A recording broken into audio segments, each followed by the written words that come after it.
आज एक ऐसा आसान सा तरीका बताऊँगी जिसके बाद आप सब्जियों को स्टोर कर सकते हैं इवन कि पूरे साल के, चाहे वो मटर हो, चाहे वो शलजम हो। पहले धोकर ड्राई कर लीजिएगा और उसके बाद आप सबसे ज़्यादा इम्पोर्टेंट बात ये है कि आपने इसको कट किस तरह से करना है।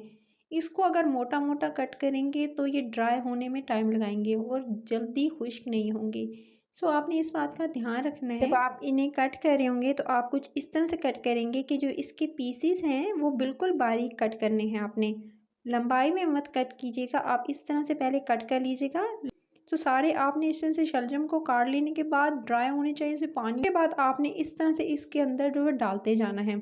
एक मेथड तो ये है कि आप इस तरह से डालकर जो है वो इसको जो है वो आप सिंपली किसी तार पे जो है लटका दें और ज़्यादा बेहतर है कि आप इसे धूप की बजाय आप इसे सिंपल जो है किसी छाँव वाली जगह पर जो है वो आप इसे ड्राई करेंगे तो इससे क्या होगा, इसका जायका भी चेंज नहीं होगा। और ये कीजिएगा कि सिंपल जो है वो सिर्फ 9 से 10 बजे की जो धूप होती है उसमें ड्राई कर लीजिएगा और उसके बाद जो है इसे छाँव पे आप इसे शिफ्ट कर लीजिएगा। सो इस तरह से मैंने इस पे लटका दूँगी और इस तरह से इसको ड्राई कर लूँगी। 4 से 5 दिन लगे और 4 से 5 दिनों में ये बिल्कुल ईज़िली ड्राई हो जाएँगे। अगर आप सुई में नहीं पिरोते तो सिंपल आप इसे किसी बड़े जो है वो थाल इस तरह से बिल्कुल इनके अंदर कोई नमी नहीं है। जब